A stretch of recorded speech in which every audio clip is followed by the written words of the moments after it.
Hello, आपण पुन्हा एकदा भेटतो आहोत. आपण आज मागच्या भागामध्ये जाणून घेतलं होतं की सेन्सरी डिस्फंक्शनिंग कसं घडतं विशेष मुलांमध्ये. मग मूल ऑटिझम असो, ADHD असू देत, डिले डेव्हलपमेंटचं मूल असू देत, कुठल्याही सिंड्रोम प्रकारातलं मूल असू देत, कुठलंही विशेष मूल असू देत, त्यांच्यामध्ये सेन्सरी फंक्शनिंगमुळे काय काय अडचणी मुलांमध्ये येतात याविषयी आपण बऱ्यापैकी माहिती आजपर्यंत घेतलेली आहे. तर सेन्सरी प्रोसेसिंग कसं घडतं याविषयी आपण थोडक्यात माहिती घेऊयात. आपण बघितलं होतं सेन्सरीविषयी की आपण 5 ज्ञानेंद्रियांचा वापर करून आपल्या सभोवतालच्या वातावरणामध्ये ज्या ज्या गोष्टी दिसतात, ऐकतो आपण, स्पर्शाने कळतात आपल्याला, कानाने ऐकतो आपण, डोळ्यांनी बघतो आपण, जिभेनी चव घेतो, ते या सगळ्या 5ही ज्ञानेंद्रियांचा वापर करून आपण वेगवेगळ्या प्रकारची माहिती संकलित करतच असतो आणि त्यातनं आपल्या वेगवेगळ्या संकल्पना स्पष्ट होत असतात. तर अशा प्रकारे आपण वातावरणातली माहिती रिसीव करतो, परसीव्ह करतो आणि त्याचं ब्रेनमध्ये प्रोसेसिंग होऊन एक कन्सेप्ट आपल्याला क्लिअर होत असते, एक संकल्पना, आपल्याला संकल्पनाची क्लिअरिटी येते. तर अशा प्रकारे हे प्रोसेसिंगचं कार्य आपल्याला आपल्या मेंदूमध्ये चालू असतं. तर विशेष मुलांमध्ये नेमकंच हे प्रोसेसिंग व्यवस्थित होत नाही, त्यामुळे हे माहिती संकलन करणं जे आहे ते व्यवस्थितरित्या होत नाही. एक तर रिसिव्हिंगमध्ये प्रॉब्लेम येतो किंवा परसीव्ह करण्यामध्ये प्रॉब्लेम येतो किंवा मेंदूमध्ये प्रोसेसिंग होताना कुठेतरी अडचण येते आणि मग ती संकल्पना क्लिअर होत नाही. असं हे त्यांच्यामध्ये डिस्फंक्शनिंग मुलांमध्ये होताना आपल्याला दिसतं. म्हणून त्यांना कुठलीही कन्सेप्ट ही पटकन क्लिअर होत नाही आपल्यासारखी. हे आपल्यासाठी खूप सामान्य आहेत या गोष्टी, परंतु विशेष मुलांसाठी ही गोष्ट म्हणजे अतिशय क्लिष्ट असते, अवघड असते त्यांच्यासाठी. कारण त्यांचं हे जे रिसिव्हिंग, परसिव्हिंग आणि प्रोसेसिंग होऊन ती कन्सेप्ट क्लिअर होणे इथे कुठेतरी अडथळे असतात. त्यामुळे त्या गोष्टी पटकन त्यांना स्पष्ट होत नाही, संकल्पना क्लिअर होत नाहीत मुलांच्या.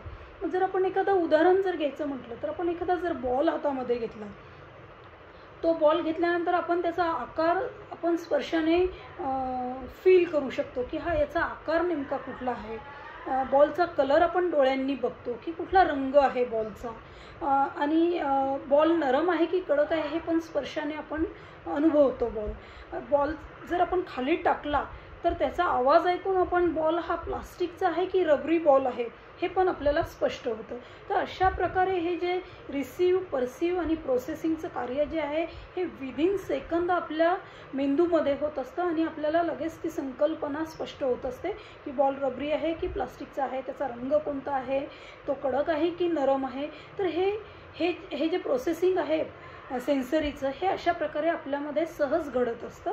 तसं ह्या मुलांमध्ये, विशेष मुलांमध्ये घडत नाही, म्हणून त्यांना अनेक संकल्पना स्पष्ट होण्यामध्ये अडचणी येतात.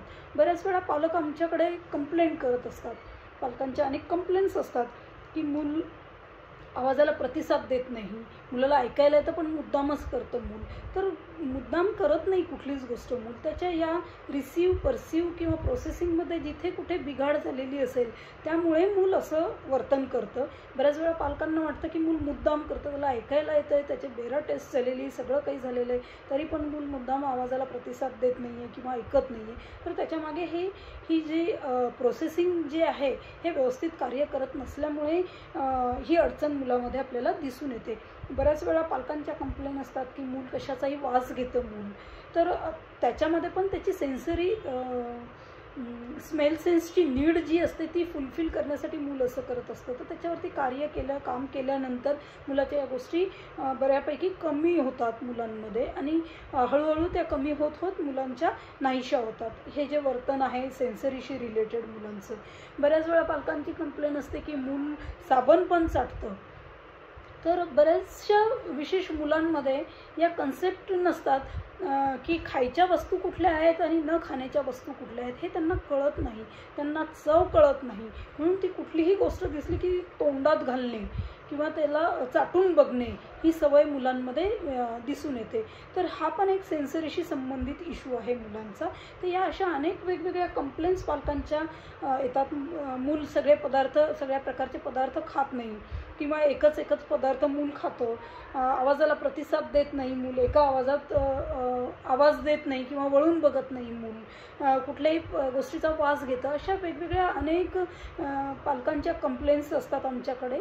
तर त्याच्यावरनं कुठेतरी मूल हे मुद्दाम करत नाही, त्याला हे सेन्सरी प्रोसेसिंगमध्ये मुलाच्या बिघाड आहे किंवा कुठेतरी अडथळा आहे, त्यामुळे मूल असं वर्तन करतं, हे मला पालकांना सांगायचं आहे. मुलांच्या सेन्सरीवरती जेव्हा आपण काम करतो, मुलांच्या ज्ञानेंद्रियांचं कार्य व्यवस्थितरित्या जेव्हा व्हायला सुरू होतं थेरपीनंतर, सेन्सरी इंटिग्रेशन थेरपीनंतर त्याच्या ज्ञानेंद्रियांचं कार्य व्यवस्थितरित्या व्हायला सुरू होतं, त्यावेळी हे ज्या अडचणी आहेत, हे जे अडथळे जे आहेत हे दूर होतात आणि मूल आवाजाला लगेच प्रतिसाद द्यायला लागतं. कुठलीही गोष्ट चाटण्याचं मूल कमी करतं. खायचे पदार्थ आणि न खाण्याच्या पदार्थांमध्ये मूल डिफरन्शिएट करायला शिकतं. मूल त्याला आवाजाला प्रतिसाद द्यायला लागतं. खाण्याचे पदार्थ कळतात मुलांना.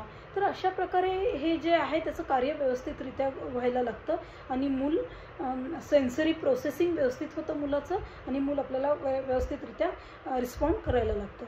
तर मुलाच्या सेन्सरीवरती निश्चित फोकस करणं गरजेचं आहे अशावेळी आणि सेन्सरी थेरपी दिली तर मुलामध्ये निश्चितच बदल होतात. आता आपण सेन्सरी प्रोसेसिंगविषयी जाणून घेतलं आहे. आपण इथे थांबूया. तोपर्यंत धन्यवाद.